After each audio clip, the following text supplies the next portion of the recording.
Hey guys, tonight we are stepping back into a time so quiet, so disciplined, that your modern brain, accustomed to constant notifications and endless choice, would probably just short-circuit within the first hour. We're going to spend a day in a medieval classroom, a place of cold stone, droning recitation, and the constant, quiet fear of making a mistake.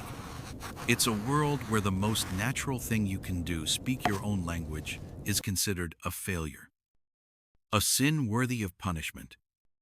This isn't a story of grand battles or royal intrigue. It's the story of a long, boring day that, against all odds, built the intellectual framework for the entire Western world. So, before you get comfortable, take a moment to like the video and subscribe, but only if you genuinely enjoy what I do here. I always love to see where you all are listening from. So feel free to drop your city and what time it is there in the comments below. Now, dim the lights. Maybe turn on a fan for that soft background hum. And let's ease into tonight's journey together. Imagine, just for a moment, that the words you are thinking in right now are forbidden. The comfortable, easy language you've used your entire life. The one you use to talk to your family, to tell a joke, to whisper a secret, is suddenly off limits. To speak it aloud is not just a mistake, it's an offense. It's a sign of a lazy mind, an undisciplined spirit, a soul clinging to the mud of the common world instead of aspiring to the heavens. This is the very first rule you learn here. And it is the most important. You are in a classroom dedicated to God and to knowledge.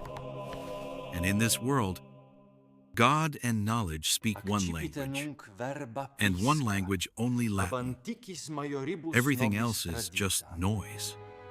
Your native tongue, whether it's the lyrical lilt of early French or the guttural sounds of Old English, is called the Times Vernacular asterisk. And in here, the vernacular is a contagion. It's the verbal equivalent of tracking dirt into a pristine sanctuary. The schoolmaster believes, with every fiber of his being, that to truly learn, to truly think, you must be fully immersed. There can be no retreat into the familiar. Your brain must be rewired, forced to form new pathways until thinking in Latin becomes as natural as breathing. So, the first and last sound you're meant to hear from your fellow students is the formal, sometimes clumsy, cadence of a dead Roman tongue. You feel the rule as a physical pressure in your chest, a constant, low-level anxiety. You want to ask the boy next to you if he understood what the master just said. But the simple question, did you get that, is a labyrinth of conjugation and declension you haven't mastered yet? It's easier to just stay silent, to nod along, and hope you can piece it together later. Every cough, every shuffle of feet on the straw-covered floor seems amplified in the tense quiet. You find yourself policing your own thoughts, translating simple urges. I'm cold. I'm hungry. I'm bored into a language that feels foreign and heavy on your tongue. It's a silent, internal struggle happening inside the head of every single boy in the room. The system for enforcing this rule is brutally simple. The master's ears and his rod. He walks the narrow aisle between the benches, his robes whispering over the straw. And he is listening, always listening. He's not just listening for the rustle of a hidden toy or a whispered joke. He's listening for the ghost of your mother tongue. A single, thoughtless word in English, uttered when you drop your stylus, is enough to earn you a sharp rap across the knuckles. There is no warning system. No three strikes policy. The punishment is the lesson designed to burn the rule into your memory through the sting of your own skin. It's a simple, if unpleasant, form of conditioning. But the master can't be everywhere at once, and that's where things get a little more complicated. This brings us to a truly wonderful and slightly terrifying medieval innovation in classroom management. Among your peers, one boy is designated as the Times Lupus asterisk. The wolf, his job is not to learn, at least not primarily. His job is to spy. He is the master's eyes and ears, tasked with roaming the classroom and the monastery grounds, listening for the forbidden sounds of the vernacular. He carries a small token, maybe a piece of wood or a special stone. And if he catches you speaking your native language, he simply passes the token to you. You are now the wolf, and you must catch someone else before the day is done. Or you will be the one facing the master's displeasure at evening prayers. It's a deviously effective system. It turns the entire student body into a network of reluctant informants. You can't trust anyone. The boy you were laughing with yesterday by the well might be the very one who slips the wolf token into your hand today. All with a sad, apologetic look on his face. This practice is a mainstream historical fact documented in monastic school records. It created an atmosphere of constant, low-grade paranoia. A quiet word to your friend becomes a risk-reward calculation. Is it worth it? Can you say it quickly enough? Quietly enough that the lupus won't hear. It's probably the only high-stakes game of tag you'll ever play, where the consequence of being it at the end of the day is a session with a birch rod. The wolf was, without a doubt, the medieval equivalent of the teacher's pet from hell. And you can be sure he wasn't getting invited to many clandestine apple-stealing parties. Of course, historians still argue whether this Latin-only rule was an ironclad law everywhere, or if masters in smaller, more rural schools quietly let it slide for the youngest boys just starting out. It's hard to imagine a 7-year-old, fresh from home, being able to completely silence the only language he's ever known. Perhaps in some places, there was a quiet, unspoken grace period. But in the great monastic schools, the centers of learning that produced the future leaders of the church and state, the rule was absolute. It was a core part of the educational philosophy. They weren't just teaching a language, they were forging a new identity.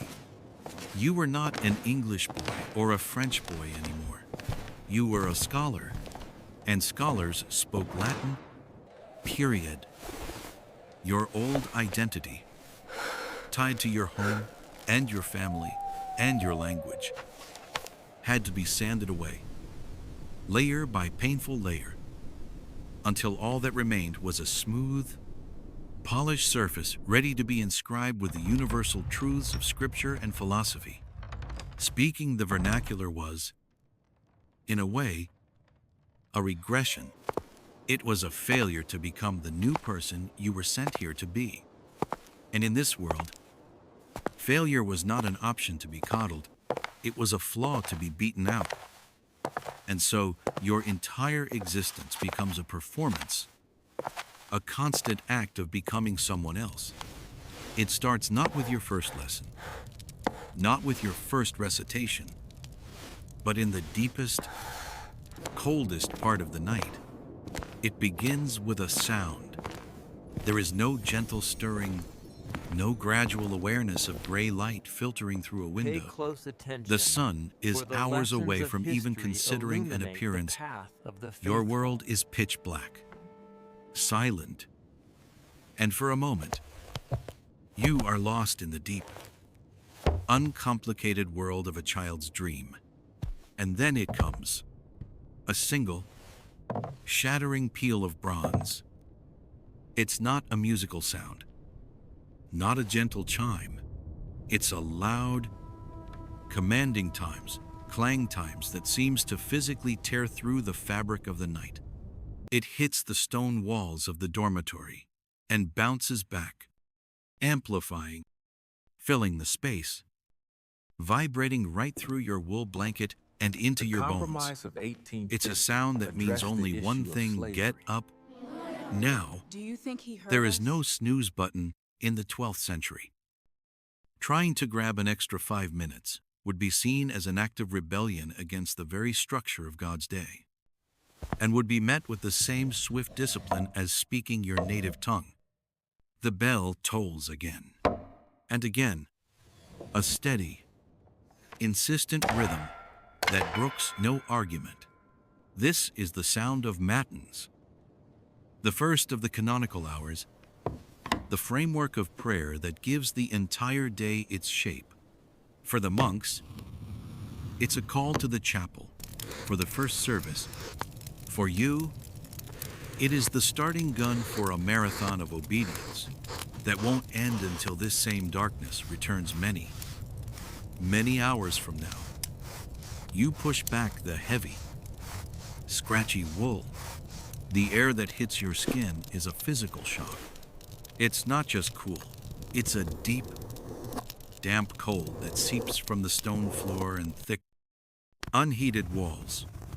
There's a faint smell of old straw, unwashed bodies, and the tallow of a single candle sputtering somewhere down the hall where the dormitory master sits.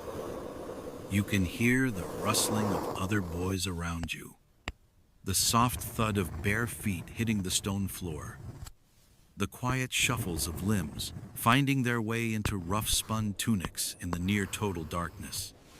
No one speaks. That sin is for later in the day. For now, silence is the rule.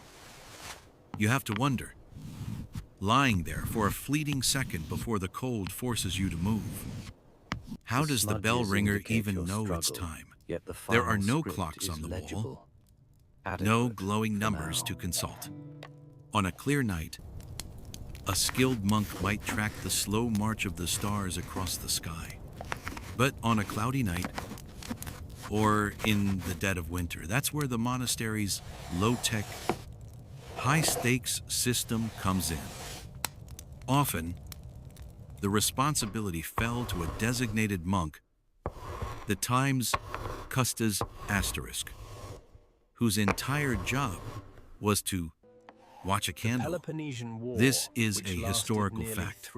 Huge candles were created and marked with painted rings, with each ring representing a set amount of time. The Times Custos Times would sit in the chilling silence of the scriptorium or sacristy, his only companion aflame slowly, methodically eating its way down the wax. When the flame reached a certain line, he knew it was time to trudge to the bell tower and wake the entire world. It was a job of immense responsibility, and you can only imagine the terror of dozing off and letting the candle burn past the mark. The abbot would likely have a very non-verbal discussion about punctuality involving a thick hazel switch. You find your tunic and leggings, the wool still holding the deep chill of the room. You pull them on, your fingers clumsy with sleep. The bell has stopped now, its echo hanging in the air like a ghost. But the silence that follows is not peaceful. It's heavy with expectation. You have a set amount of time to get from your straw pallet to your place in the chapel. And being last is never a wise position to be in. Historians still argue whether the timing of the pre-dawn bell was standardized across regions, or if each abbot set his own rise and shine schedule based on local needs and liturgical interpretations. But for you, it doesn't matter if it's 2 in the morning or 3. All that matters is that the bell rang, and now you must move. You join the silent, shuffling line of boys heading out of the dormitory. The stone floor is so cold, it feels like walking on ice. Outside the door, the night is absolute. If the moon is hidden, the darkness is a solid thing. And you navigate by the memory of the path and the faint sounds of the boy shuffling in front of you. The air is sharp and clean, carrying the scent of damp earth and wood smoke from a distant kitchen fire. Above, if the sky is clear, is a breathtaking canopy of stars, a universe of silent, glittering light that seems entirely disconnected from your small, rigid world below. There's a profound, quiet beauty to it, but you have little time to appreciate it. Your mind is already turning towards the day ahead. After the service, the long, chanted psalms you don't yet fully understand will come the classroom. It will be just as cold as this dormitory, and the master will be waiting. The fear of a forgotten verb conjugation is already a small, cold knot in your stomach, a feeling far more chilling than the pre-dawn air. This bell, this insistent bronze voice, is the true authority here. It's more powerful than the master, more immediate than the abbot. It tells you when to pray, when to learn, when to eat your meager meal, when to work, and when you are finally allowed to collapse back onto your pallet. Your day is not your own. It belongs to the bell, and its first command of the day has been given and obeyed. You are awake, you are cold, and you are on your way. A small, shivering figure in a world that has not yet been touched by the sun, and so you walk, a small, shivering figure in a world that has not yet been touched by the sun. Your name is Thomas, though sometimes you have to remind yourself of that. Here, you are mostly just one of the times pueri asterisk. The boys, you are 7 years old.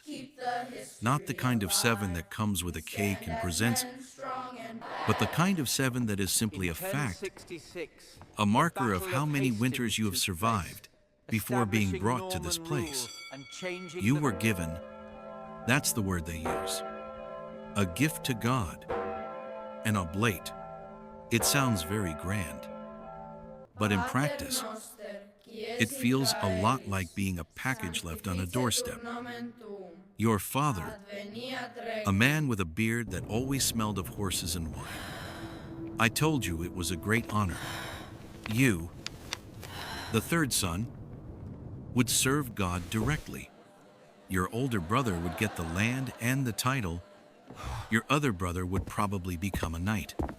You get the fast track to holiness, which, so far, mostly involves being cold and trying to memorize words that feel like rocks in your mouth. Your family secured a powerful ally in the heavens, and you secured a lifetime supply of scratchy wool tunics and lukewarm porridge. It seems like a fair trade. You're told you can still remember the day you were given. It's a memory that feels both sharp and blurry, like looking at a bright light through a piece of cloudy glass. You wore new clothes, stiff and unfamiliar. Your mother cried, but quietly, the way grown-ups do when they don't want you to see.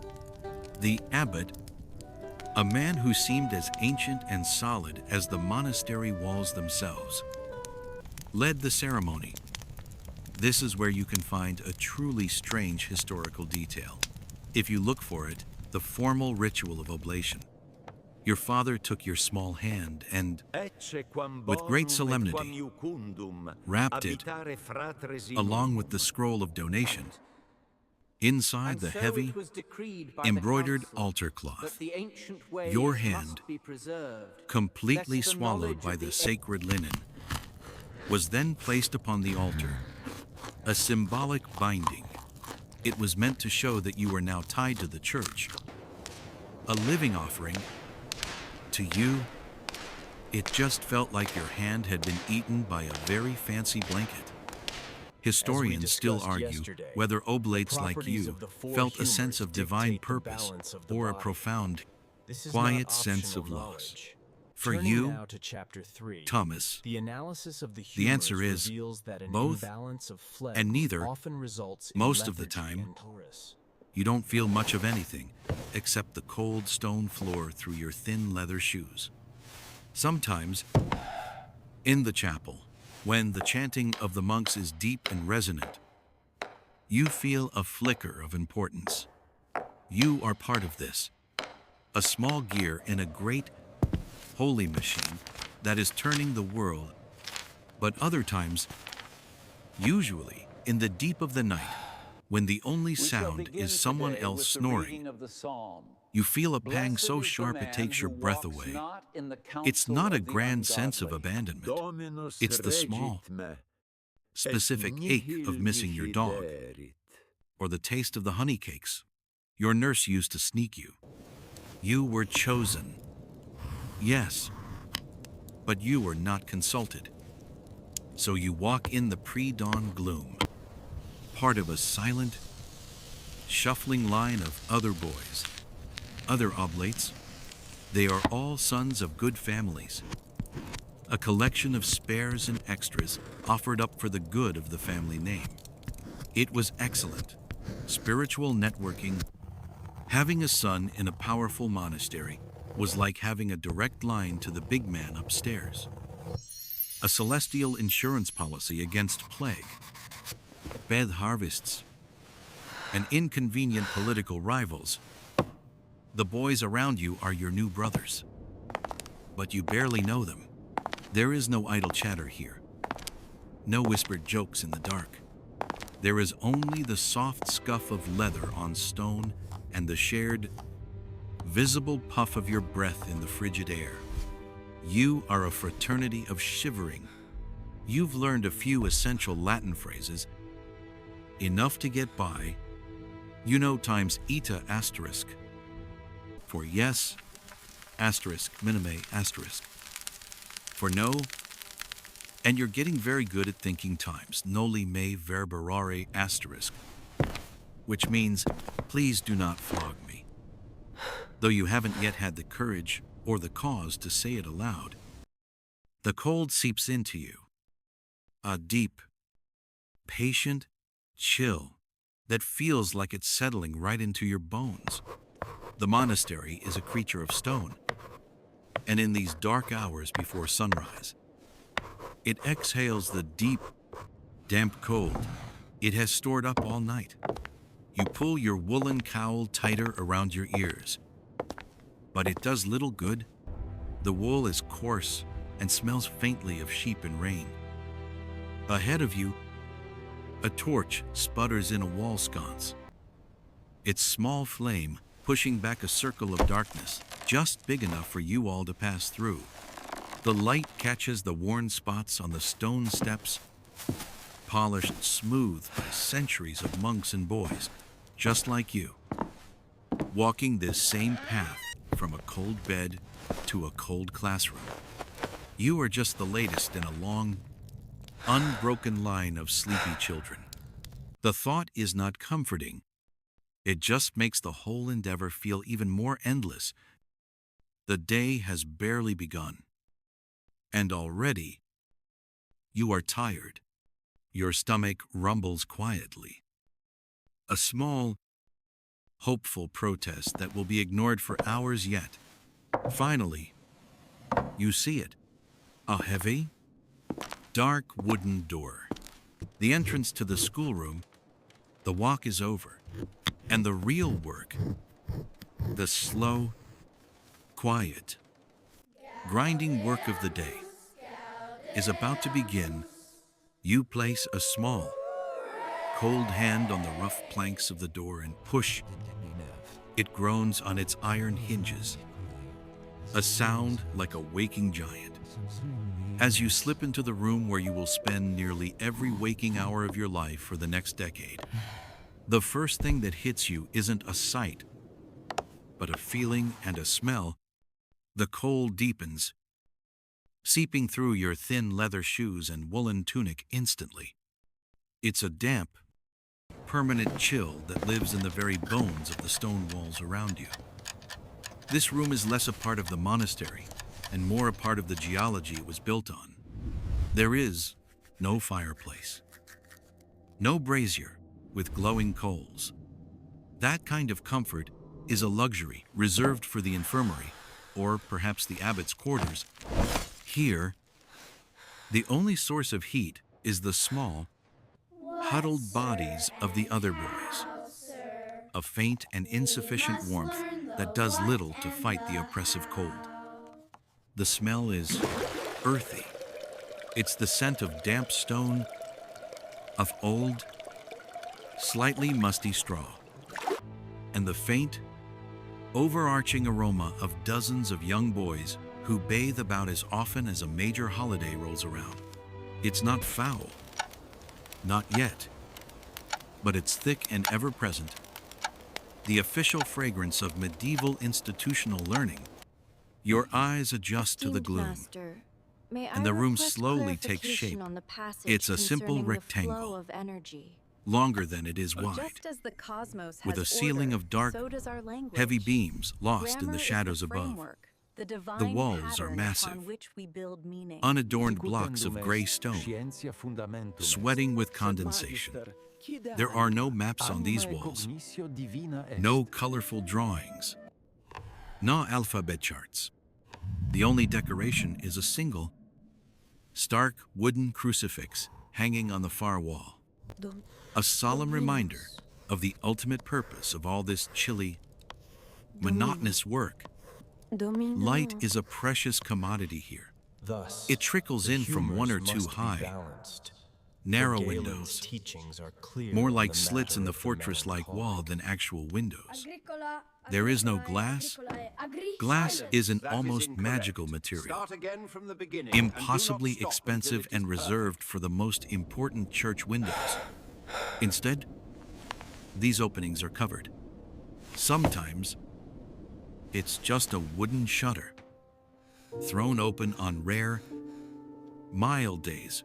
But more often, it's a panel of oiled linen or scraped animal horn. The horn has been flattened and thinned until it's translucent, glowing with a murky, yellowish light that filters the world outside into a vague and distinct blur. It lets in just enough light to see the shape of the master at the front of the room, just enough to make out the letters you'll scratch into wax, but not enough to ever feel bright or cheerful. It's a functional, watery light, designed for work and nothing more. You sometimes wonder what color the sky is, but looking through the horn panel, it's always just a vague, milky gray. The perfect lighting for a nap. If napping weren't a punishable offense, you look down and your feet rustle in the floor, covering. The floor itself is cold, hard-packed earth or uneven flagstones. To combat the biting chill rising from the ground, it's covered in a thick layer of straw. In the dead of winter, fresh rushes might be added on top for a little extra insulation. This is, in effect, the room's carpeting, insulation, and wastebasket, all in one. Spilled ink, dropped crumbs from a hidden piece of bread, and anything else that might fall finds a home in the straw. It will be swept out and replaced maybe twice a year, and the addition of fresh herbs like chamomile or lavender was a nice thought some people had, but rarely a reality for a humble monastery school. So for now, the straw just gets older, more compressed, and more fragrant. You can't help but think of it as the world's first and least effective shag carpet. The furniture, if you can call it that, is as Spartan as the walls. There are no individual desks. Instead, long, heavy, backless benches made of dark, splintery wood are arranged in rows facing the front. You find your usual spot, sliding in next to another boy who barely acknowledges you. His shoulders already hunched against the cold. The bench is hard, impossibly hard. It was carved to hold a human form, but not to comfort one. Sitting here for hours on end is its own unique form of endurance training. You learn to shift your weight, to perch just so, to find the least uncomfortable position on the unforgiving plank. Historians still argue whether a dedicated, separate schoolroom like this was the universal standard, or if many lessons took place in other parts of the monastery, like a drafty section of the covered cloister walk. But for you, for Thomas, this stone box is the entire world of learning. There is no debate. This is it. The other boys file in, their movements quiet and practiced. There is no chatter, no yelling, no jostling for a better seat. The discipline of the day has already begun. An unspoken understanding that silence is the default state. The only sounds are the soft shuffle of leather shoes in the straw, the rustle of woolen cloaks, and the occasional sleepy cough that hangs in the cold air. You pull your tunic tighter around your small frame. You can see your breath plume in front of your face, a tiny, fleeting cloud in the gloom. The room is a study in textures: the cold, damp grit of the stone, the prickly dryness of the straw, the hard, polished grain of the bench. It's a world built of stone and straw, of shadow and weak light. It is a place stripped of all comfort, If you cannot grasp all the distraction, basics of Latin declensions, all color. you will remain It is a here machine until designed for complying. one purpose: to take a Pay boy attention. and empty his head of his own language, his own thoughts, and fill it, line by monotonous line, with the holy and unyielding grammar of Latin. You settle in, the wood We will already not yield pressing on into this your point, bones, Master Ambassador. My and wait decision is in the final. shared, chilly silence for the master to arrive. The silence in the room doesn't break, but it changes, it deepens, thickens. When the heavy oak door at the back groans open on its iron hinges, you don't turn your head. No one does. You just know he is here. The sound of his footsteps, a soft, rhythmic slap of leather sandals on the cold stone, is the only proof you need. This is the arrival of the master. He moves through the aisle between the benches, not with a stride, but with a deliberate, gliding motion, his dark wool habit whispering against the stone as he passes. You keep your eyes fixed on the blank space in front of you, I am on your hungry. wax tablet waiting on the makeshift desk. You can feel his presence as he goes by, a pocket of even colder air in the already frigid room. He smells faintly of old books and incense, the scent of authority itself. He reaches the front of the classroom, where a simple wooden lectern stands. With a quiet thud, he places 2 items upon it. The first is a book, a precious manuscript bound in leather, its pages holding the wisdom you are here to absorb. The second item is much smaller, and he sets it down with a sharp, definitive click that echoes in the stillness. This is his ferule. It isn't a long, dramatic cane or a switch cut from a tree. It's a modest, almost personal tool. Imagine a flat, paddle-shaped piece of wood, like a large wooden spoon that's been flattened, with a short, sturdy handle. It's carved from a single piece of birch, polished smooth by years of use, its surface stained dark from the natural oils of his hand and the hands of countless boys before you. It rests on the lectern not as a threat, but as a simple fact of life in this room. It is as much a part of the day's lesson as the book beside it. It is the master's assistant teacher, the one that handles all the practical demonstrations. The master, Brother Alcuin, is the absolute sovereign of this small, cold kingdom. His power isn't just derived from the Ferule, but from what he knows. In a world where literacy is a rare and precious gift, he holds the keys. He can read the words of the Church Fathers, the Roman poets, the Holy Scriptures themselves, without hesitation. That knowledge makes him seem less like a man and more like a conduit to another, higher reality. His face is a mask of stern neutrality, etched with lines that suggest a life of discipline rather than joy. He is not here to be your friend, or to inspire you, or to discover your hidden talents. He is here to pour a fixed body of knowledge into your head and to ensure it stays there, perfectly unaltered. His word is not just law, it is the curriculum, the textbook, and the final answer all rolled into one. He is the beginning and the end of all learning in this room. This reliance on physical correction wasn't unique or even considered particularly harsh. It was the bedrock of medieval pedagogy, a core belief that shaping a child's soul required shaping their body first. This is a well-documented mainstream fact of the era. Underpinned by biblical proverbs, you've heard 100 times, like he who spares the rod hates his son. In their view, a sharp rap on the knuckles for a fumbled verb conjugation wasn't cruelty. It was an act of profound care. It was a physical reminder that an error in grammar was an error in discipline, a crack in the moral foundation they were trying to build.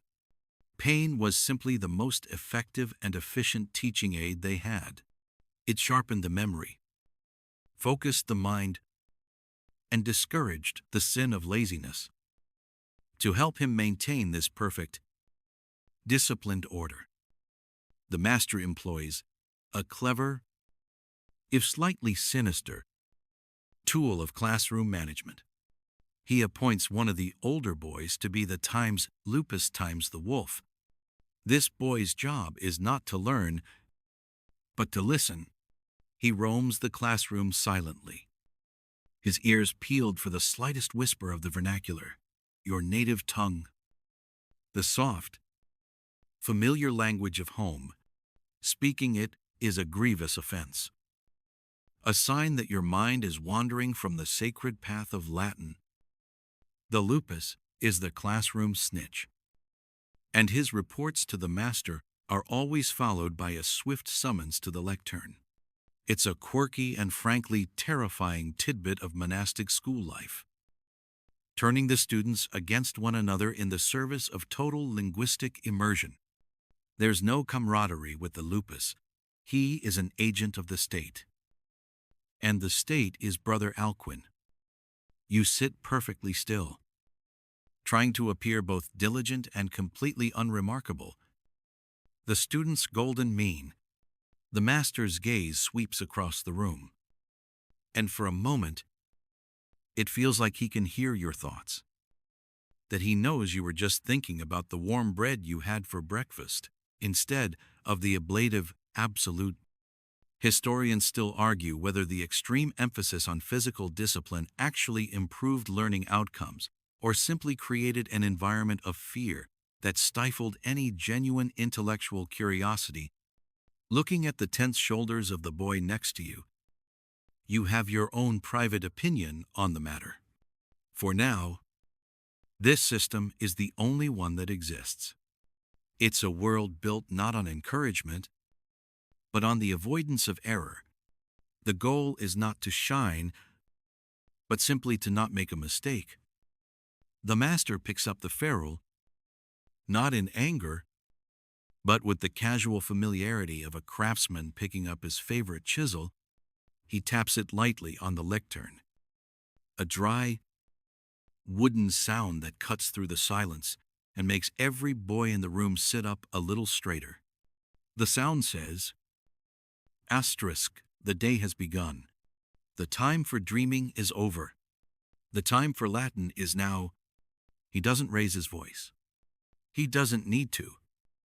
His authority is absolute, resting there on the lectern, embodied in a worn manuscript and a flat piece of wood. He is the gatekeeper, and the ferule is his key. Your heart gives a little thump, a nervous flutter against your ribs, as you pick up your stylus, ready to carve the first letters of the day into the soft, forgiving wax. Your fingers tighten around the cool, slender shaft of the stylus. It's a simple tool, perhaps carved from bone, maybe forged from bronze or iron. It feels heavier than it looks. A solid weight in your small hand that reminds you of the seriousness of your task. One end is honed to a sharp, unforgiving point. The other end is flattened.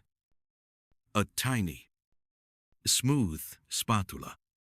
This is your entire world of creation and correction, all in one little stick. Before you on the rough-hewn desk rests its partner, the wax tablet. It's a shallow wooden tray, perhaps 6 inches by 9, filled with a dark, hardened layer of beeswax. The wax isn't a cheerful, sunny yellow.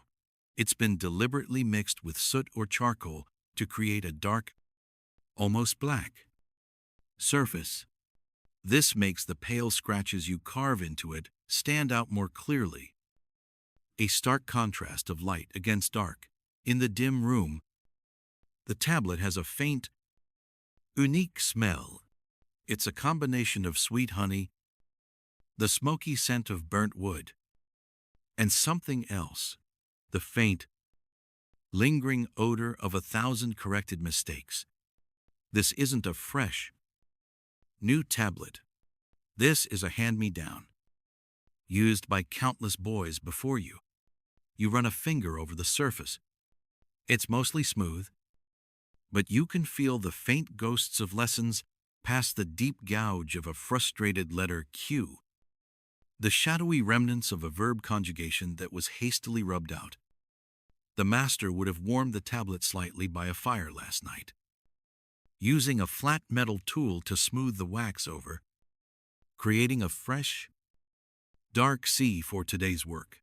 But a perfect resurfacing is rare. The past is never truly erased here. It's just pressed down and written over. You press the sharp point of your stylus into the wax. It doesn't glide like a modern pen. There is a quiet resistance, a soft, scraping sound as the point displaces the wax, carving a thin, pale yellow line into the dark surface. It's a strangely satisfying feeling. This small act of physically imposing order onto the world, but it requires precision. Press too lightly, and the mark is too faint for the master to read from his chair. Press too hard, and you risk digging through the wax entirely, scarring the wood beneath an amateurish mistake that could earn you a sharp word or a sharper rap of the ferule. The goal is a consistent, even pressure, a steady hand that betrays no hesitation or doubt. And what if you make a mistake? What if you write times amo asterisk, amas asterisk, amat asterisk, and then your mind goes blank, and you carve the wrong ending for the plural? You simply flip the stylus around. You use the flattened end to press the wax back into place, to gently, firmly smooth over the error.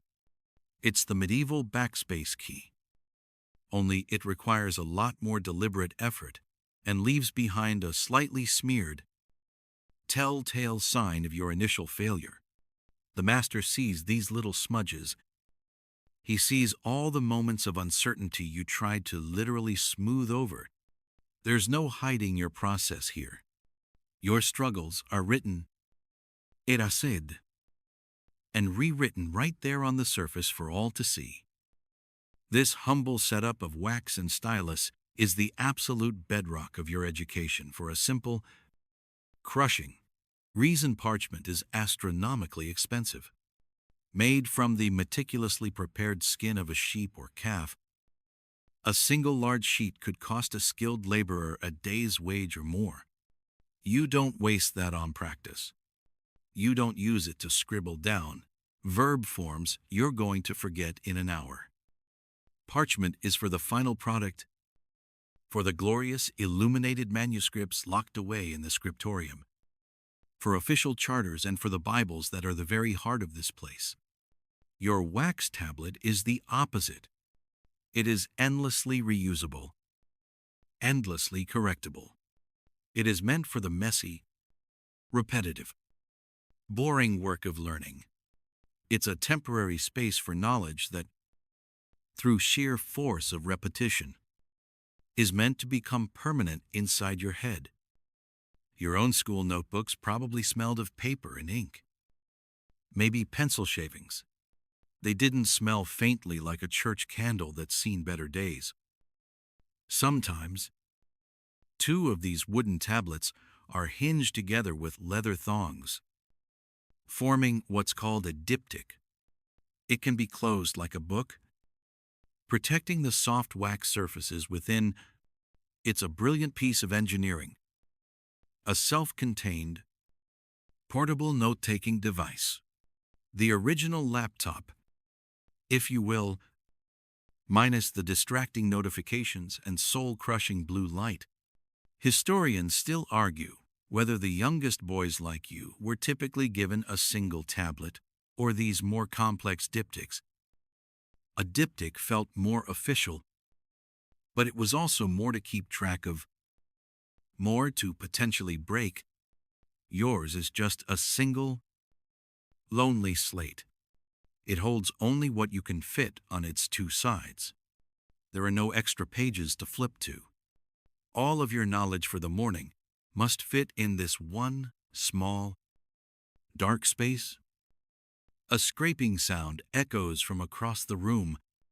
Another boy, older and bolder, is already carving his letters. The sound multiplies a quiet, scratchy chorus of a dozen styluses, all biting into wax. It's the sound of work beginning. The master clears his throat. A dry, commanding sound that cuts through the scratching. It's time. You take a breath, the cool air stinging your lungs, and you focus on the empty blackness of your tablet. The first lesson of the day, the first lesson of every day, is about to be dictated. Your stylus is poised. The wax is waiting. The master clears his throat. A dry, rattling sound that cuts through the quiet rustling of wool robes. He holds up a small, bound manuscript. Its pages dark with age. You know, without looking what it is the beginning and the end of all knowledge. The only book that matters for now? His voice begins, low and monotonous, speaking a language that is not the warm, familiar tongue of your childhood, but the cold, hard tongue of God in Rome. Partes oraciones, quote, sunt in tones. His voice echoing slightly against the stone. Asterisk. How many parts of speech are there? Asterisk. You don't even think about the meaning. You just know the response. The entire class, a small chorus of tired boys, chants back in unison. A sound like tired bees. Octo. 8. Quai the master asks, asterisk, which are asterisk. And the litany begins. Nomen, pronomen, fabum, adverbium. You scratch the words into the black surface of your wax tablet. Your stylus, a simple piece of sharpened bone, feels clumsy in your small, cold fingers. Nomen. The letters are wobbly. Anun. You know this because you have written it and recited it every single morning since you arrived. You don't really know what a noun times is. Asterisk. Not in the abstract sense. You just know it's the first word in the list of 8. It's a shape you make on wax. A sound you make with your mouth. The book the master holds is your entire curriculum. It's called the Times Ars Minor asterisk. The Lesser Art, written by a Roman grammarian named Aelius Donatus way back in the 4th century. Of course, you don't know any of that. You don't know that Donatus had no idea he was writing the single most successful textbook in human history. A book that would be used to torture, or rather, asterisk, educate asterisk, small boys like you for more than 1,000 years. He was just trying to teach Roman kids proper Latin. One of his students, a bright young man named Jerome, would even go on to translate the entire Bible into Latin. It's a funny thought. The man who taught the guy who translated the Word of God also created the grammar book that ensures you can barely stumble through a single verse of it. A very small, very literary world. Your world, however, is not literary. It is wax and bone. The master continues down the list. Pronomen, a pronoun. You scratch it down. Verbum, a verb. You make another shaky word in the wax. With each dictated term, the sound of 30 styluses scratching in near unison fills the room. It's a dry, whispering sound, like mice skittering across the straw-covered floor. You make a mistake on the word adverbium, putting the B before the D. A flush of panic heats your face. Quickly, you flip your stylus around. The other end is flat, spade-shaped. You press it onto the wax, smearing your mistake into a smooth, black nothingness. The wax is forgiving. The master is not. You carefully re-scratch the word, your heart thumping just a little faster. This is learning. It is not a flash of insight or a moment of discovery. It is the slow, grinding process of wearing sounds and shapes into your brain until they stick. It's a system built on the unshakable belief that memory comes before understanding. First, you must know times that times a verb is a verb. Much later, you might be privileged enough to learn times y asterisk. Historians still argue whether this rigid focus on Donatus was the intellectual bedrock that unified European thought for centuries, or if it was a 1,000-year-long educational straitjacket that stifled any real creativity. For you, sitting on this hard bench, it's not a debate. It's just Tuesday morning. Participium, conjunctio, prepositio, interjectio. The list is complete. The 8 parts of speech, the foundation of everything. You look at your tablet, filled with the 8 sacred words. Of all of them, the last one, interjectio, is your favorite. An interjection. Words like heu, which means alas, or oh, which means, well, oh, it feels like the most honest part of the language. The official grammar of being cold, tired, and confused. You spend a lot of your day feeling very ho. Now, the master begins to break down the first part of speech. The noun, nomen quid est times. What is a noun times? He asks the heir. He then answers his own question, dictating the definition from Donatus. Pars orationis cum casu, corpus outrem propria communitarve significans, asterisk, a part of speech with case, signifying a body or a thing, properly or commonly. The words wash over you. They are just sounds, long, complicated sounds. You copy them down, letter by letter, not as a sentence, but as a long chain of symbols. Your mind doesn't try to translate, it tries to duplicate. It's like being asked to paint a masterpiece by only copying 1 square inch of it at a time. You have no idea what the final picture looks like.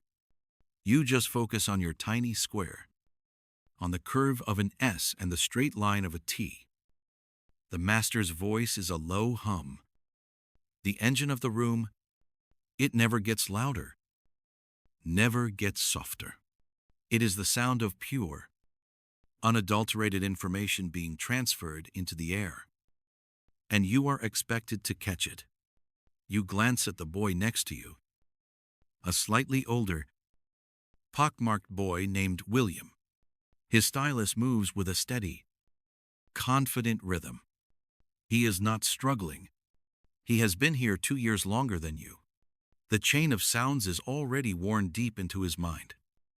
You look back at your own shaky letters, and the cold dread of being called upon begins to creep into your stomach. A feeling far colder than the morning air itself. The 8 parts of speech are laid out on your tablet.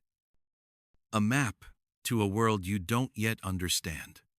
And the only way through it is one memorized, chanted, and painfully scratched out word at a time. The 8 parts of speech are laid out on your tablet. A map to a world you don't yet understand. And the only way through it is one memorized, chanted, and painfully scratched out word at a time. The master clears his throat.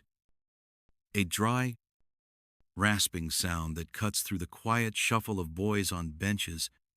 He taps his ferule against his wooden lectern, not with anger, but with the steady, metronomic beat of a day beginning its long, slow rhythm. He speaks a single word, a word that will become the entire universe for the next hour. Asterisk. Amare asterisk. To love. He says it once, his voice filling the cold air. Then he points the end of his stick at the oldest boy in the front row. The boy stands, takes a breath, and begins the chant. Asterisk. Amo. Asterisk. I love. The boy next to him stands. Asterisk. Amas. Asterisk. You love. It continues down the line. A verbal bucket brigade of Latin. Asterisk. Amat. A loves. H boy stands, recites his single word, and sits. The responsibility travels down the bench. A slow-moving wave of sound. Amamus, amatis, amant. Then it's your turn. Your name is Thomas. And you are 7. The boy beside you has just sat down, and the master's gaze is now on you. You push yourself up from the hard bench, your small legs unsteady. The first person plural, asterisk, we times love. You open your mouth, and the word comes out. A little squeakier than you'd like. Asterisk amamus. You sit down, a small wave of relief washing over you. You did it. You didn't stumble. You didn't forget. For now, you are safe. But it's not over. It's never over. The cycle begins again. This time, the future tense, asterisk amabo, amabis, amabit, asterisk. The room fills with the sound. It's not a chorus of understanding. It's a drone of pure memorization. This is the primary tool of your education recitation. You say the words until they are carved into your memory. Not by comprehension, but by the sheer brute force of repetition. The meaning is secondary. A ghost that might, if you're lucky, visit you in a few years. For now, there are only the sounds. The words are just shapes your mouth has to make in the correct order. Historians still argue whether this system was designed to create true scholars or simply to produce a class of human machines capable of perfectly copying and reciting scripture without the troublesome interference of original thought. The sound in the room is strange. It's not harmonious. It's a low, continuous hum of young voices, all slightly off-key, all at a slightly different pace. The stone walls, great absorbers of heat, do nothing to absorb the sound. Instead, they bounce it back, creating a muddle of chanting that fills your ears and vibrates in your chest. It's the soundtrack to your childhood. There is no music here, no stories in your own tongue, only the endless conjugations and declensions of a language that has been dead for centuries. It's the ultimate oldies station. And the playlist has exactly one genre. You listen to the drone. Asterisk. Laudo. Laudas. Laudet. Moneo. Mones. Monate. Audio. Audis. Audit. To praise. To warn. To hear. The verbs change, but the rhythm remains. It's a hypnotic, mind-numbing hum. Your mind begins to drift. You think of the slice of bread you had for breakfast. You watch a spider meticulously building a web in the corner near the high, arched window. You wonder if it's sunny outside. You can't tell. The light that filters through the imperfect glass is always a pale, haze gray. The drone of your classmates' voices becomes a wall of sound, a background noise you can almost hide behind. A sudden, sharp crack pulls you back. The master has brought his ferule down flat on a desktop. A boy a few benches ahead of you has faltered. He mixed up his tenses. He said times regit, times when he should have said times regit, asterisk. He rules. Present tense. Not he times will, times rule. Future tense. A simple mistake. But here, there are no simple mistakes. The master walks over, his footsteps silent on the straw. He doesn't say a word. He simply extends his hand. The boy, his face pale, holds out his own. The smack of wood on skin is sharp and loud in the otherwise droning room.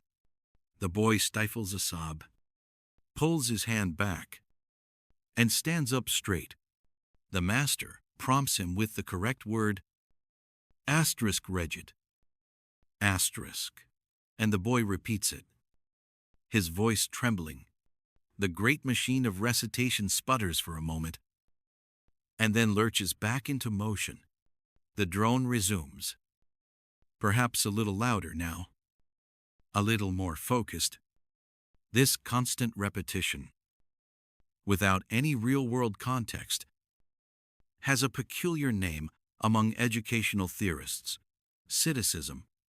It's named after the Latin word for parrot, pizzitacus, and it means learning by heart without any understanding of the material.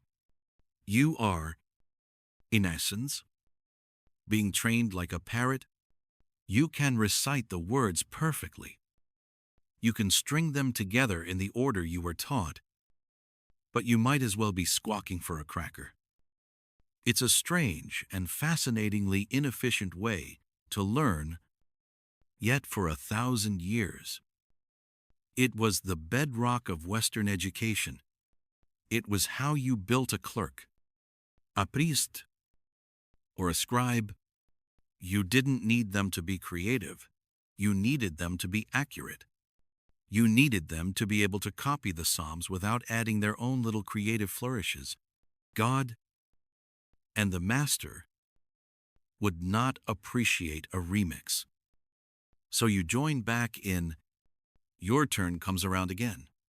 The verb is times ducere asterisk. To lead, asterisk duco. Deuces. Ducet. Asterisk. The words leave your mouth before your brain has even really processed them. Your tongue and lips form the shapes automatically. The sound joins the river of noise in the room. It flows around the stone pillars, eddies in the corners, and washes over the master as he stands. Sentinel-like, at the front, you are no longer Thomas, a boy. You are a small, insignificant cog in a great droning machine. A machine built to preserve and transmit knowledge through the simple, boring, and endlessly repeated spoken word, and the machine will continue its work hour after hour until the bell rings for the midday meal, and the machine will continue its work hour after hour until the bell rings for the midday meal. When it finally does, the sound is a physical thing. Cutting through the thick air of recitation and dust motes, the droning chorus of verbs falters and dies. For the first time in hours, there is a silence, not born of concentration, but of conclusion. You feel the knot in your shoulders loosen just a fraction. Your small friend, Thomas, lets out a breath he seems to have been holding since dawn. The relief is palpable, but it isn't joyful. It's the quiet relief of a minor task completed with the full knowledge that an equally tedious task is next. There is no mad dash for the door. The master simply nods, his ever-present Ferule resting on the lectern, and you and the other boys rise stiffly from the hard benches. Your legs are pins and needles from sitting for so long. You shuffle your feet in the straw on the floor. Trying to wake them up, the movement is slow, deliberate, and silent. You file out of the cold classroom in a single, orderly line, the master's gaze following you. A constant, low-grade pressure on the back of your neck. You walk through a stone cloister, the open archways letting in a slice of the gray, chilly air. It feels good on your face. A brief shock of reality after the stale atmosphere of the schoolroom. You enter the refectory, the dining hall, and if you were hoping for a warm, sozy cafeteria, you would be sorely disappointed. It's another long, cavernous room of stone, with a high, timbered ceiling where shadows gather like resting birds. The only warmth comes from your own body heat, huddled together with the other boys. Long, rough-hewn wooden tables, polished smooth by centuries of sleeves and bowls, are set with simple wooden trenchers or shallow bowls, and a tin or pewter cup for each boy. You take your assigned place on the bench, the hard wood familiar to your bones. The meal is already there, waiting. It is the pinnacle of culinary excitement for the day, and it is almost exactly the same as it was yesterday. And the day before, in front of you, sits a thick slab of dark bread, This isn't the light, airy bread of a modern table. This is heavy, dense stuff, likely made from rye or barley, with a thick, almost leathery crust that requires serious commitment from your young jaw. Beside it is a small wedge of hard Pallets cheese, smelling faintly sharp and salty, and in your cup, a sloshing measure of a cloudy, brownish liquid. This is small beer. It was the Gatorade of the Middle Ages. Water from wells or rivers could be a risky proposition, teeming with things that could make you terribly sick. The brewing process, even for this very low alcohol version, killed off most of the dangerous bacteria, making it the safest thing to drink. It's hydrating, provides a few calories, and is given to everyone, from monks to 7-year-old oblates like Thomas. It doesn't taste like the beer you might imagine. It's thin, a little sour, and not at all bubbly. It's just wet and safe, a ringing endorsement if there ever was one. As the last boy takes his seat, a profound silence falls over the room. This is not a time for gossip or trading stories. Here, the rule of St. Prasic, Benedict is often observed, which mandated silence during meals. Your only entertainment is provided by one of the older students or a junior monk, who stands at a lectern at the front of the hall. Once everyone is settled, he opens a large book, likely a collection of saints' lives or passages from the Bible, and begins to read in a clear, monotonous Latin. So you eat. The only sounds are the scraping of a knife against a wooden trencher, the rhythmic, determined chewing of 30 boys working their way through dense bread, the occasional slurp from a cup, and the steady, disembodied voice of the reader from the front of the hall. It's a strange, multi-layered form of learning. You are fueling your body to continue memorizing Latin while simultaneously listening to more Latin, ensuring that no moment is wasted on frivolous things like, childhood. You tear off a piece of the bread. It's hearty. And you chew, and chew, and chew. It tastes of earth and grain. The cheese is a welcome burst of sharp, salty flavor. A brief spark of interest on the palate. You take a sip of the small beer to wash it down. The entire process is functional. This isn't a meal for pleasure. It's for refueling. Historians still argue whether the consistent, if monotonous, diet in a monastery was actually healthier than the feast or famine cycle experienced by many peasants outside its walls. Here, you get your bread and cheese every day. Out there, a bad harvest could mean you get nothing. It's a sobering thought. This cold, silent, boring meal might just be the most reliable thing in your young life. You watch Thomas. A few spots down the bench, he eats with the same methodical focus he applies to his wax tablet. His small face, a mask of concentration. There is no joy here. Just the quiet performance of a necessary task. The meal is a brief pause, a punctuation mark in a very, very long sentence. It breaks up the endless morning of time's amo. Amas. Amat times from the afternoon of translating Psalms, which you know is coming next. The bread feels heavy in your stomach, a solid anchor of fuel. It's not delicious, but it's enough. It has to be. Soon, the reader's voice ceases. A prayer is said. The meal is over. You use the back of your sleeve to wipe the crumbs from your mouth and take one last sip of the thin beer. In perfect style unison, the boys rise again.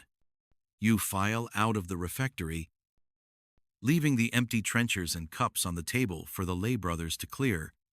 The brief respite is done.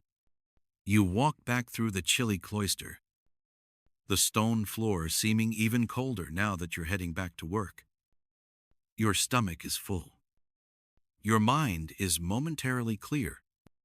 But the classroom awaits, with its hard benches, its demanding master, and its endless ocean of Latin. The afternoon drills are about to begin. You trudge back into the classroom, the meager warmth of your meal already fading. The dark bread and small beer sit like a stone in your belly, a small anchor of lethargy, pulling you down onto the hard wooden bench. The air in the room has shifted. The morning was filled with the sharp energy of recitation, but the afternoon air is thick, dusty, and sleepy. Sunlight, now lower in the sky, streams through the high, narrow window, illuminating a billion dancing dust motes in a single golden shaft. It doesn't reach you, though. You sit in the familiar cool shadows, your back already aching in anticipation. The master is back at his desk, his own meal finished. He seems immune to the afternoon slump, his posture as rigid as ever. He taps his ferule softly on the wood, a quiet, rhythmic sound that brings the room to a dull, resigned attention. The endless verb conjugations of the morning were just the warm-up act. Now comes the main event, the part of the day that requires a different kind of mental muscle. It's time for translation. The master clears his throat, the sound echoing slightly off the cold stone walls. He announces that today you will be working on a psalm. A cheer goes up in your head, but it dies just as quickly. You know these words. You chant them every day in the chapel. You know the rhythm, the rise and fall of the melody. You could recite them in your sleep. But knowing the song and knowing the language are two entirely different things. It's like being able to perfectly mimic the sounds of a bird call without having the slightest idea what it means. The master dictates the first line from Psalm 23, from St. Jerome's Vulgate, the only Bible you've ever known. His voice is slow, deliberate. Each Latin word, a perfectly formed stone, dropped into the quiet pool of the classroom. Dominus regit me, et nihil mihi dirit. Asterisk. The Lord rules me, and nothing will be wanting to me. You know this. It's the Lord is my shepherd, I shall not want. Simple, except it's not. Now you have to prove times how times you know it. You have to dissect it, label every part, and put it back together in perfect, grammatically justified form. You pick up your stylus. Its cool, pointed end, feeling familiar in your small hand. You look down at your wax tablet, still bearing the faint ghosts of this morning's verb charts. Using the flat end of the stylus, you smooth over a section of the dark wax, creating a fresh, blank surface. The faint, sweet smell of beeswax rises, one of the few pleasant sensory details of your day. Now, the work begins. Asterisk, dominus asterisk. Okay, that's the easy one. A noon, you scratch it into the wax. But what case is it? You rack your brain, trying to recall the endless charts from Donatus's times. Ars minor asterisk. It's the subject of the sentence. the one doing the action. So, nominative. You carve the letters N-O-M next to it. One word down. So far, so good. Next, asterisk. Regit, asterisk. That's the verb. It's what times dominus times is doing. You remember it from the drone of morning recitations. Asterisk. Rego. Regis.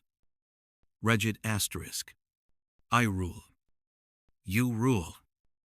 He, she, it rules. Third person singular. Present tense. You feel a tiny spark of satisfaction as you scratch the annotation into the wax. This isn't so bad, but the confidence is fleeting. The rest of the phrase looms times et nihil mihi deret asterisk. And nothing to me will be lacking. Your brain begins to fog over. Mihi? Is that dative ablative? It feels like one of those trickster words the master loves. You remember him explaining that some verbs just take a certain case for no reason you can understand. It's a secret rule known only to him and long-dead Romans, who apparently designed this language as the world's most frustrating puzzle. You glance over at the boy next to you.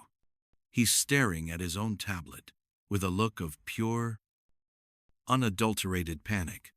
It's a small comfort. The master's chair scrapes against the stone floor.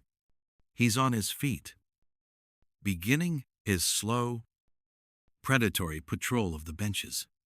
Every footstep is a drumbeat counting down to your inevitable failure. You take a guess. Dative. You scratch dot next to times mihi asterisk. Your stylus feels heavy. Clumsy. It feels like you're carving your own sentence.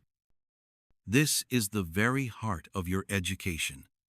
Historians still argue whether this method created true, deep comprehension, or just highly sophisticated pattern matching. Were you learning to think in Latin? Or just learning the complex rules to a game you could never truly win? From where you're sitting, it feels a lot more like the latter. You're not thinking about the beauty of the scripture or the comfort of the psalm. You're just desperately trying to remember if times nihil times is a pronoun or a noun, and what on earth the verb times deret times is doing in the future tense. Sometimes, if you were lucky enough to have a book, a rare and precious thing, you might employ a secret weapon, a little trick of the trade known as the interlinear gloss. It's a fringe practice, but a useful one. A student with a steady hand might scratch a tiny, almost invisible translation of a tricky word right above it on the parchment, often in their own native tongue, a secret message to their future self. It was the medieval equivalent of writing the answers on your hand, a tiny rebellion etched between the lines of sacred text. But you have no book. You just have your wax tablet, your faulty memory, and the sound of the master's slow, approaching footsteps. He stops beside your bench. You don't look up. You can feel his presence. A shadow falling over your work. He leans in, and you can smell the faint scent of wood smoke and old wool from his robes. He points a long, bony finger at the word, times deret times on your tablet. You've not even gotten to that one yet. The verb, Thomas, he says, his voice quiet but carrying the full weight of his authority. What is its nature? Your mind goes completely blank. The air feels thick in your lungs. It's a verb. You know it's a verb, but what kind, what tense, what mood the silence stretches on. A vast, empty space where an answer is supposed to be.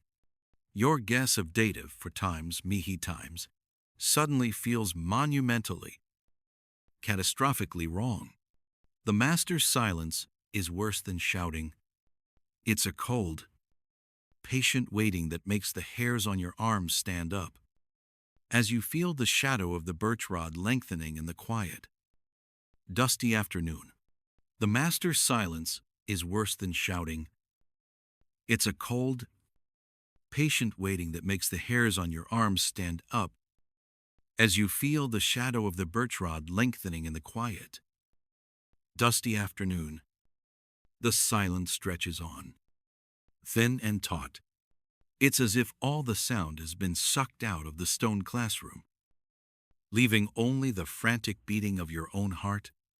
The boy next to you, a slightly older lad named John, has made the mistake.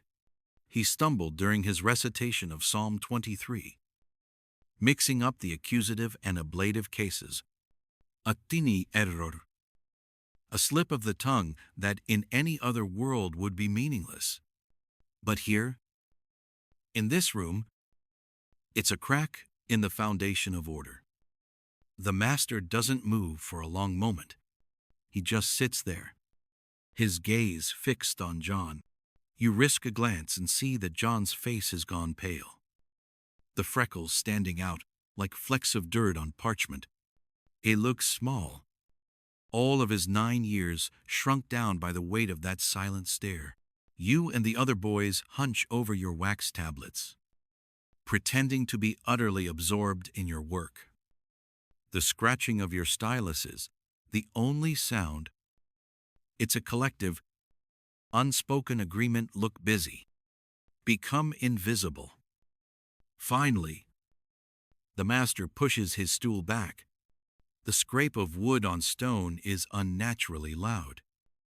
A thunderclap in the stillness. He rises slowly, deliberately, and walks to the corner of the room. There, leaning against the cold wall, is the instrument of correction. It's not the ferule, the flat wooden ruler he uses for a quick, stinging rap across the knuckles for minor offenses like fidgeting. No, this is the birch rod. It's a tight bundle of long, thin birch twigs, bound together at one end with a leather cord. It looks almost delicate, like a rustic broom. But you know better. You've heard the sound. It makes a sharp, cutting whistle through the air that ends with a noise like a snapping branch. He picks it up. He doesn't brandish it. He just holds it, lets its presence fill the room. This wasn't about rage. In fact, that's what made it so unsettling. This was a calm, methodical, and entirely predictable part of the curriculum, just as predictable as conjugating verbs. It was the physical manifestation of a grammatical rule. You will not make this error again. John, the master says, his voice perfectly even. Come forward. John gets up, his movements stiff. He walks to the front, his worn leather shoes making no sound on the straw-strewn floor. He doesn't cry or protest. That would only make it worse. He simply stands before the master, head bowed, and pulls up the back of his simple wool tunic. This was standard procedure, a piece of classroom etiquette, as ingrained as standing when the master enters. The whole process was formalized and ancient. In fact, written guides for schoolmasters, like those by the Anglo-Saxon abbot Aelfric of Eynsham, explicitly described when and how a master should use the rod, treating it as just another essential teaching aid. Like a wax tablet or a text, the master delivers 3 quick, precise strokes. The sound is sharp and ugly in the quiet room. John flinches with each one, but makes only a small, choked gasp. When it's over, he pulls his tunic down. Mumble is a quiet, mea culpa, my fault, and walks back to his bench. He sat down, his back ramrod straight, and stares at his tablet, his eyes glassy with unshed tears. The master places the birch rod back in the corner and returns to his stool again from the beginning. He says, his voice unchanged. The class begins the drone of recitation once more. The rhythm slightly faster now. The Latin a little more crisp. Fear, it turns out, is an excellent tool for elocution. You keep your head down, focusing on the letters you are carving into the soft, gray wax. The smell of beeswax and old straw fills your nose. You wonder about the logic of it all. Historians still argue whether the primary goal of such discipline was instilling knowledge or simply instilling absolute, unquestioning obedience to authority, a lesson perhaps more valuable than Latin for survival in the rigid hierarchy of the medieval world. It certainly wasn't about encouraging a love of learning. It was about forging a tool. You are the iron, the lessons are the hammer, and the rod, well, the rod is the fire that makes the metal pliable. A strange thought drifts into your head. A little fantasy to escape the cold reality of the room. You think of the feast of St. Nicholas, a day you've only heard about from older boys. On that one day, a strange tradition called the boy bishop takes over. A choir boy is elected bishop for 24 hours. He gets to wear miniature vestments, carry a crozier, and lead the other children in a parody of a church service. It's a world turned upside down. The boys get to be in charge. You imagine what it would be like if you were boy bishop. Would you walk to the corner and pick up the birch rod? Probably not. You'd likely declare the afternoon a holiday and demand an extra serving of bread at supper. You're just not management material. It seems the thought is a small, warm comfort in the chill, but it fades quickly as the recitation continues. John, next to you, is participating, his voice a little shaky but clear. He won't make that mistake again. None of you will. The lesson has been effectively taught, not just to him, but to the entire room. Every flick of the wrist, every stifled whimper, is a shared experience. It binds you all together in a quiet conspiracy of fear and vigilance. The shadow of the rod is a constant teacher, a silent partner in every lesson. It sharpens your memory, focuses your attention, and quietly extinguishes any spark of playful distraction. It hangs in the air long after the sting has faded from John's skin.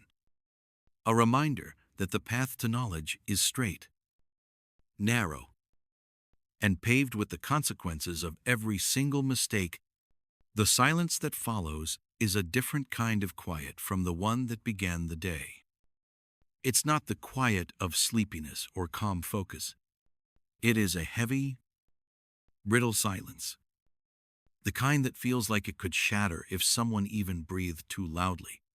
Your eyes are fixed on your wax tablet, but you aren't seeing the letters you've scratched there. You're seeing the red welt on John's hand, the way the master's face didn't change its stern, placid expression for even a moment. And in that silence, a thought, small and unwelcome, rises in your mind. It's a simple question. You were just reciting the declension for times dominus asterisk. The master, asterisk dominus. Domini? Domino.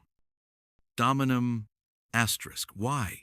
Why does the word change like that? Why does it need so many different endings just to mean the same basic thing? It seems so complicated. Unnecessary.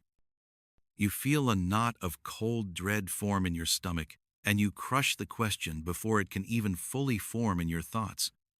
You push it down, deep down, into the mental box where you keep all the other useless things, like memories of your mother's voice or the feeling of chasing a dog in an open field.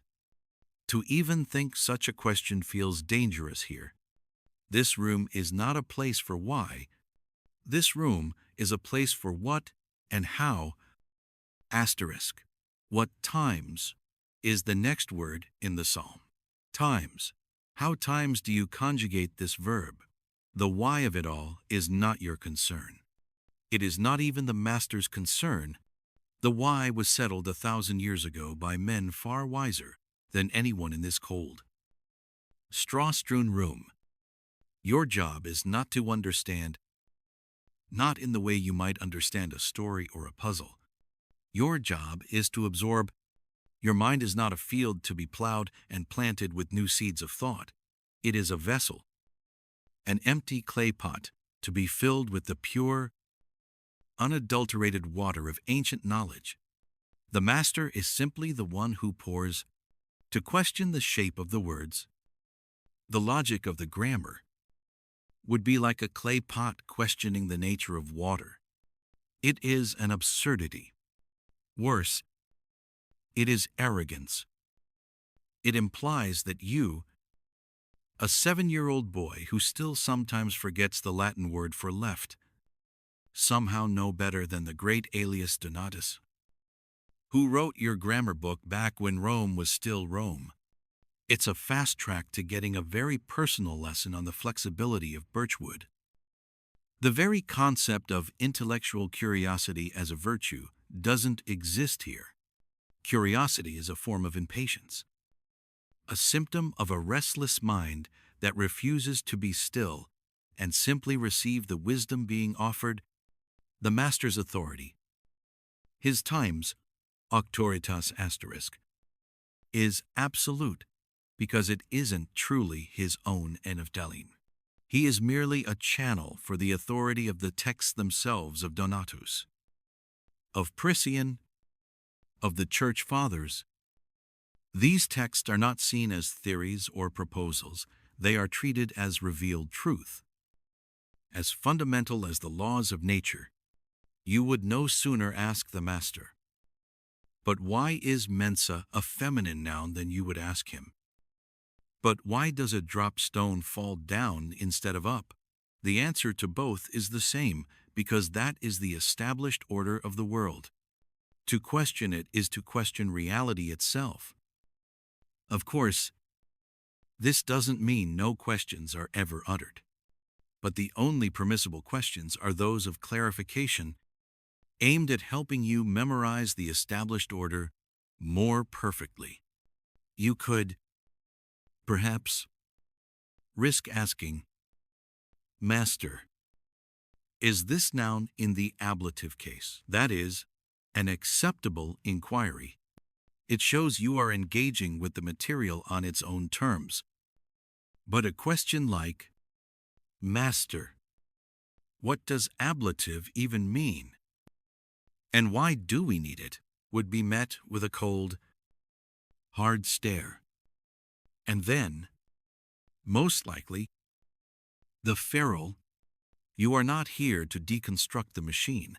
You are here to learn the names of its gears and levers by heart. There's a strange little detail to this world of non-inquiry. Some scholars believe that Latin grammar wasn't just a set of rules for a language. It was a reflection of the logical structure of God's creation. The parts of speech corresponded to the fundamental categories of being.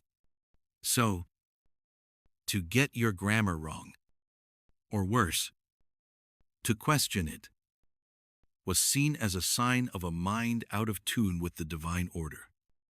It was a kind of intellectual heresy, a small crack in your soul that needed to be corrected with discipline before it widened. It's one thing to get a pop quiz wrong. It's another thing entirely to have your error viewed as evidence of a minor spiritual failing. No pressure. Though, historians still argue whether this system, this relentless focus on rote learning and the suppression of inquiry, was a purely negative force. Was it simply a method for creating compliant clerks and monks who wouldn't rock the boat? Or did this grueling, monolithic foundation serve a different purpose by forcing every educated person in Europe to learn the exact same body of knowledge in the exact same way? It created a universal intellectual language. A scholar from England could travel to Italy or France and, despite speaking different vernaculars, could debate theology or philosophy with his peers in the precise, shared language of Latin, using the shared logical framework they had all been forced to internalize. Perhaps this boring, repetitive, questionless day is not just an intellectual prison, but also the forge for a common mind, a bedrock upon which more complex cathedrals of thought would eventually be built. But that is a debate for scholars centuries from now. For you, sitting on this hard bench, the world is much smaller. It is a world bounded by the stone walls of this room, by the 8 parts of speech in Donatus's text, and by the ever-present threat of the master's rod. You glance over at John, who is now staring intently at his own tablet, his face pale. He will not make the same mistake twice. None of you will. You all learned the lesson. The lesson is not about the dative case. The lesson is about silence. The lesson is about acceptance. You take a breath, the cold air stinging your lungs, and turn your focus back to your wax tablet. The question of why is gone. All that remains is the what? Asterisk dominus. Domini. Domino asterisk. You trace the letters again, your stylus whispering against the wax.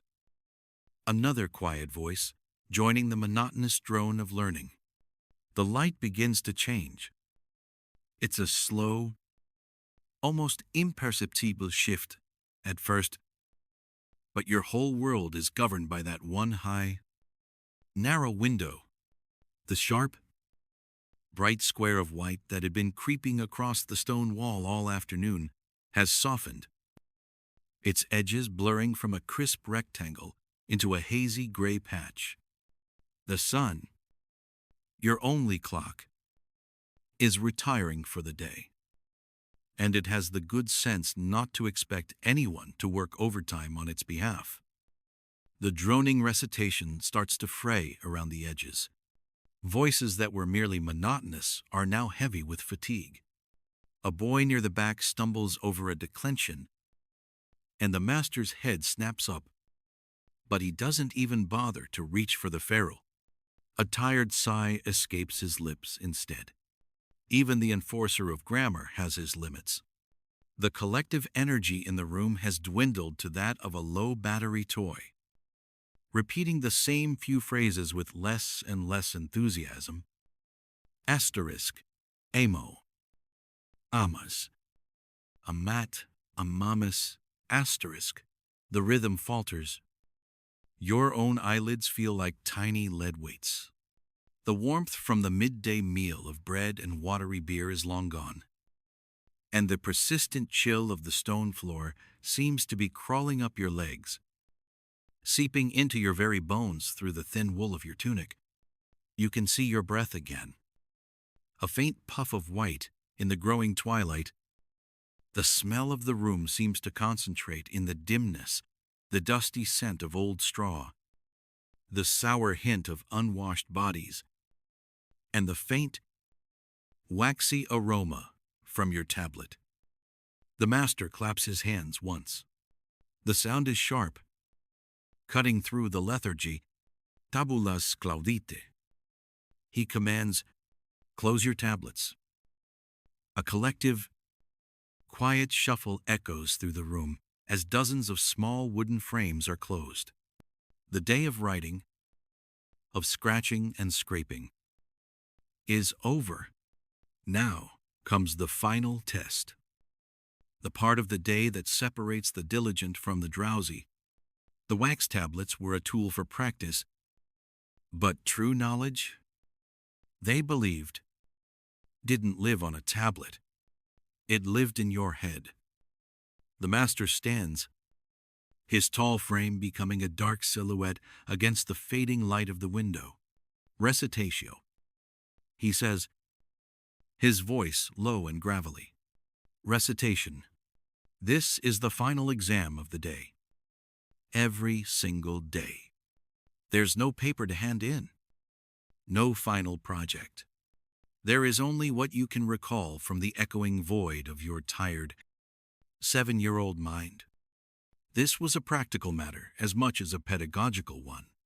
The simple, mainstream historical fact is that artificial light was far too precious to be wasted on schoolboys.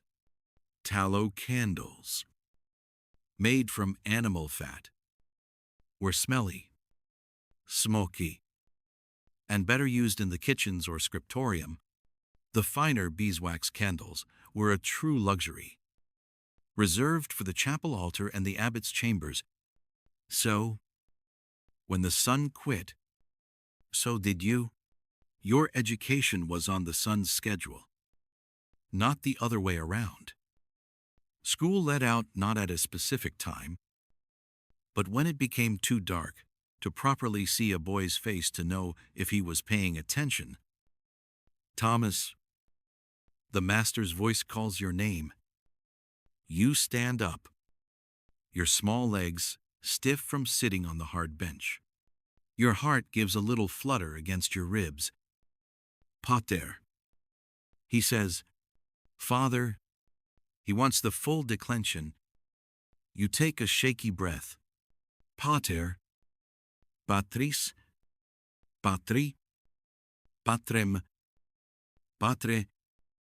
You recite, the words coming out in a rush, a string of memorized sounds. Patre. Patrum. Patribus. Patres. Patribus. You finish, and a silence hangs in the air for a moment. The master just grunts. A sound that could mean anything from correct to barely adequate. But it's not a command to repeat. And it's not followed by the scrape of his stool as he stands to get the rod. In the fading light, that's as good as an A+. You sit down, the feeling of relief so profound it almost makes you dizzy. Another boy is called upon. He's asked for the conjugation of times laudare asterisk. To praise. He begins confidently. Asterisk. Laudo. Laudas. Laudat. Asterisk. But then he hesitates. The silence stretches. You can feel the tension ripple through the classroom. In the half-light, every boy is frozen. Waiting. The master doesn't move. He just lets the silence do the work. It's a heavy, suffocating thing. Finally, the boy mumbles the rest, getting it mostly right. But the damage is done. The hesitation was the error. The end of the day often felt like this. A slow draining of certainty. It's a point historians still argue about whether this final, exhausting drill was designed to cement the day's learning through tired repetition, or if it was simply a form of low-grade disciplinary hazing to ensure you were too drained to cause any trouble later. Was it a feature or a bug? Either way, it felt like being asked to run a race after you've already worked a full day in the fields. As the gloom deepens, a quirky and often overlooked feature of medieval life becomes apparent. The day is ending not with a bang, but a slow, murky fade. There is no bell that rings at precisely 3:00 p.m. Time itself is a softer, more approximate thing. Some larger monasteries had complex water clocks. But here, the only real timekeeper was that window, and perhaps a simple sundial scratched onto a south-facing stone outside. The end of the school day was a process, a gradual surrender to the evening. For some monks, this transition was marked by a beautiful ceremony called the Times Lucernarium Asterisk, the lighting of the lamps for evening prayer. For you, it's just the slow realization that you can no longer quite make out the face of the boy sitting across from you. The final recitation is always the same. The master begins the opening lines of the Paternoster, the Lord's Prayer. In the Latin, you now know better than your own native tongue. Pater Noster, qui es in caelis, his deep voice intones. And the entire class, a collection of weary, young voices, responds in a hushed, automatic chorus. Sanctificetur nomen tuum. You recite the words without thinking. They are a part of you now, etched into your memory by 1,000 repetitions. The prayer is a lullaby, a final piece of droning chant to signal that the day's labor is done. As your voice joins the others, you stare at the window, which is now just a rectangle of deep, velvety indigo. The day is officially over. The final times, amen times, is breathed out into the cold air. The master raps his knuckles once on his wooden lectern.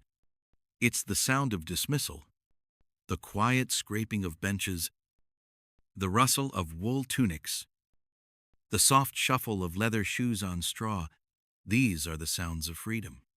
A quiet, tired, and temporary freedom. There is no joyous rush for the door. Everyone is too exhausted for that. You simply stand, gather your wax tablet, and fall into a silent line, ready for the next part of the unyielding routine. The world of Latin verbs and stern correction dissolves into the shadowy chill of the evening. The shuffling of your small feet on the stone floor is the only sound permitted. The master doesn't need to say a word. His presence is enough to enforce the silence. He stands by the heavy wooden door of the classroom, a shadowy pillar of authority, watching as your small group files out into the cloister walk. The air that hits you is a shock, damp and cold, carrying the earthy scent of wet stone and the distant, promising smell of wood smoke from the abbey's kitchen. For a brief, fleeting moment, you think of a warm meal, but you know your portion will be simple and taken in silence before bed. There is no running home, no cheerful call from a parent waiting at the door. Home is just another part of this massive stone complex, and the journey there is a short, solemn procession. You and the other boys, a straggling line of tired little scholars, follow one of the junior monks. His dark robes flutter silently around his ankles as he leads the way across the garth, the open courtyard in the center of the cloister. The last of the day's light is a pale, violette gray, and the first stars are beginning to appear, looking impossibly distant and cold. Your day doesn't end with a release into freedom. It just transitions from one form of quiet discipline to another. You clutch your wax tablet to your chest. The smooth wood, a familiar comfort against the rough wool of your tunic. Inside, the day's frustrating attempts at translating psalms are etched into the wax, a record of every clumsy error and small victory. You'll need to smooth it over for a fresh start tomorrow. It's the medieval equivalent of having to clear your browser history. Except your history is full of bad verb conjugations. The procession turns into a doorway and up a narrow, winding stone staircase. The steps are worn into shallow bowls in the center from centuries of monks and boys just like you, making this same nightly journey. There are no handrails, and you place a hand on the cold, sweating stone wall to steady yourself. Finally, you emerge into a long, cavernous room. This is the dormitory, or the dorter, and it's where your day truly ends. The space is vast and drafty, the ceiling lost in a web of thick wooden beams and deep shadows. A row of narrow, unglazed windows runs high up along one wall, letting in the fading twilight and a constant stream of frigid air. The only source of light within the room comes from a single, thick tallow candle, which is required by monastic rule to burn all through the night. Officially, this is to allow the monks to find their way without stumbling, should they be called for prayers during the night. But for you and the other boys, it serves as a constant, flickering reminder that you are always being watched. The room is lined with what passes for beds, a series of low wooden pallets, or, in some cases, just neatly arranged piles of straw laid directly on the floorboards. Asterisk, asterisk. Historians still argue whether the boys' simple straw-stuffed mattresses were laid directly on the cold floor, or if they were granted the minor luxury of a rough wooden frame. Asterisk, asterisk. Either way, calling it a bed is a bit of a marketing stretch. It's more of a designated sleeping spot. You find your place, your own personal island of straw and wool. There are no partitions, no curtains, no concept of privacy whatsoever. You are one body among many in this long hall. The rustling sounds of 24 other boys settling in fills the space, the scratch of wool, the sigh of straw compressing under weight, a soft, quickly stifled cough. You sit on the edge of your pallet and unlace your simple leather shoes, placing them neatly beside you. There are no pajamas to change into. Monastic efficiency dictates that you sleep in your undertunic, the better to be ready for the morning bells which, as you well know, wait for no one. Beside your pallet, you place your precious wax tablet and stylus. It's your only personal possession of any real value. There are no toys, no keepsakes from a life before this one. Your entire world has been condensed down to this small, erasable slate and the knowledge it's meant to contain. Before you can lie down, there's one last stop. At the far end of the dorter, a short, covered passage leads to the latrarium, the communal privy. Asterisk, asterisk. It's a marvel of early medieval plumbing and a complete nightmare for anyone who enjoys personal space. Asterisk, asterisk. A long wooden bench with a series of holes is set over a channel through which water, diverted from a nearby river, constantly flows. It's efficient. It's relatively clean for the time, but it's entirely public. It makes a modern-day office bathroom feel like a private spa. Returning to your spot, you finally pull the single, coarse wool blanket up over your shoulders. It's heavy but not particularly warm, and it smells faintly of dust and lanolin. The cold seeps up from the floorboards, a persistent chill that seems to settle deep in your bones. You lie on your back, staring up into the shadowy rafters. The master's voice is still echoing in your head, a constant drone of recitation. Asterisk amo. Amas. Amat. Amamus. Amatis. Amant. Asterisk. The rhythm of it is a kind of lullaby, albeit a very stressful one.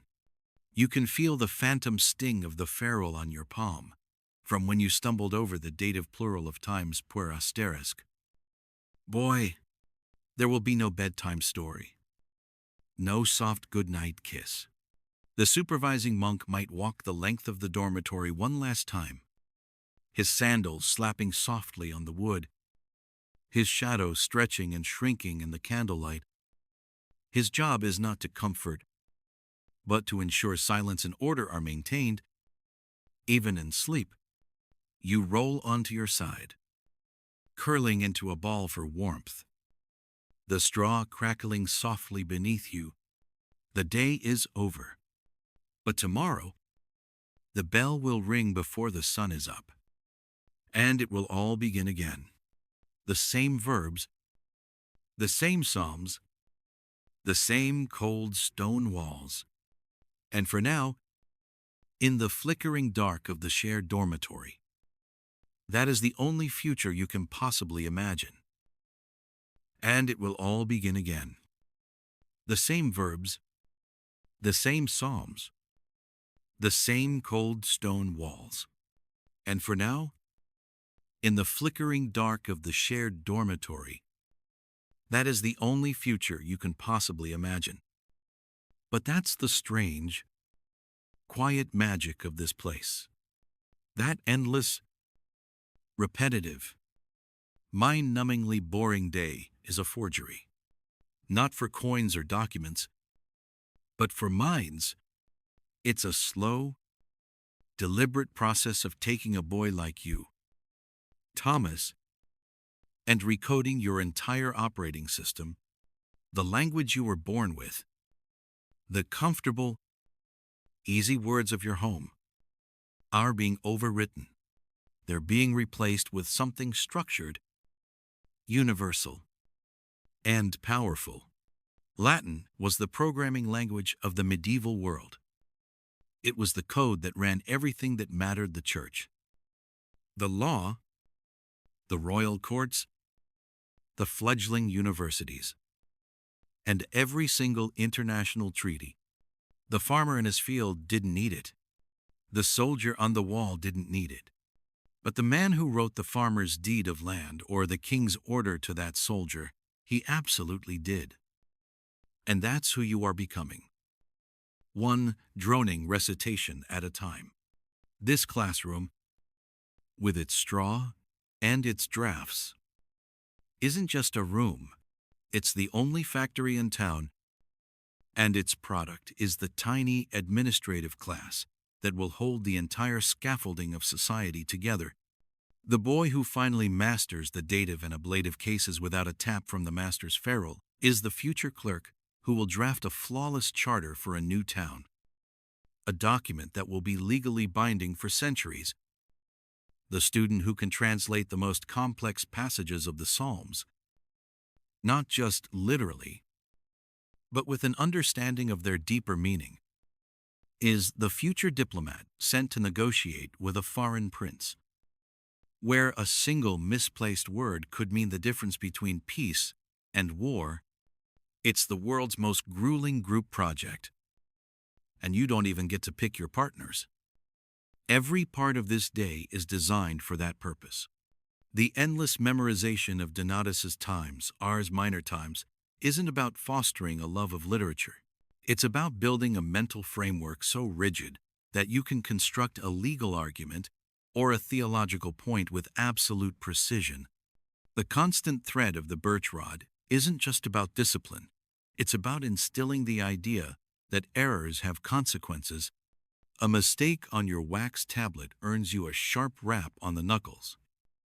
A mistake on a royal decree could get someone executed. The system is teaching you that words have an almost terrifying weight, and it's your job to handle them with perfect care. This education is a key, unlocking a door that is permanently sealed to almost everyone else you will ever meet. It's the difference between hearing a sermon and being the one who writes it. It's the difference between paying a tax and being the one who calculates and collects it. The thinkers, the scholars, the lawyers, the bishops, the architects of policy, they all start here. In this cold room, chanting verbs until their throats are raw. This is where the great intellectual engine of the medieval age was fueled, not with passion and inspiration, but with the slow, steady drip of grammar and a little bit of humanity always manage to seep through the cracks. Centuries from now, scholars will look at the beautiful, painstakingly copied manuscripts that were created by men who learned in rooms just like this one, and in the margins, away from the sacred text, they'll find little secrets. They'll find a complaint about the cold, a doodle of the master, or a funny little poem. One Irish monk, copying a text late into the night, famously wrote in the margin, "Pleasant is the glint of the sun today upon these margins. Because it flickers so, it's a tiny, perfect reminder that the boy like Thomas, tired and cold, still lives inside the master scribe." The system didn't always crush the person. Sometimes it just gave them a new, secret language to complain in. And that's a comfort, isn't it, to know that even in this rigid world, a little bit of your own light can still flicker in the margins. Historians still argue whether this rigid system of rote learning ultimately crushed intellectual curiosity, or if it was the only practical way to build the disciplined minds needed to preserve and copy knowledge through the centuries. But for you, it's not a debate. It's just Tuesday. But all of that, the grand sweep of history, the building of kingdoms, the preservation of knowledge, is a story for another time. It is far too large for this small room, for this narrow bed, for you, Thomas. The day is finally over. The complex machine of the world can run without you for a few hours. The weight of all those future deeds and documents and sermons can be set aside. You aren't a future clerk or a scribe right now. You are just a boy, warm for the first time today under a wool blanket. The sounds of the monastery are softer now. The loud, demanding bell of the morning has been replaced by the hushed whispers of the wind moving through the stone arches outside. The frantic scratching of the stylus on wax has given way to the gentle, rhythmic breathing of the other boys sleeping around you. There are no more verbs to conjugate, no more psalms to translate, no more corrections from the master. There is only the simple, quiet dark. You can feel the tiredness deep in your bones. A heavy, peaceful feeling that pulls you down into your straw mattress. The cold of the stone floor can't reach you here. The fading afternoon light has been replaced by the soft, deep blackness of a night without candles. Let the drone of the classroom fade from your mind, replaced now by a comfortable, quiet hum. That quiet day is done. Its lessons are learned. Its struggles are over. And all that remains is the profound and simple peace of rest. Allow your own breathing to slow, matching the gentle rhythm of the sleeping dormitory. Drifting now, just drifting. Sweet dreams.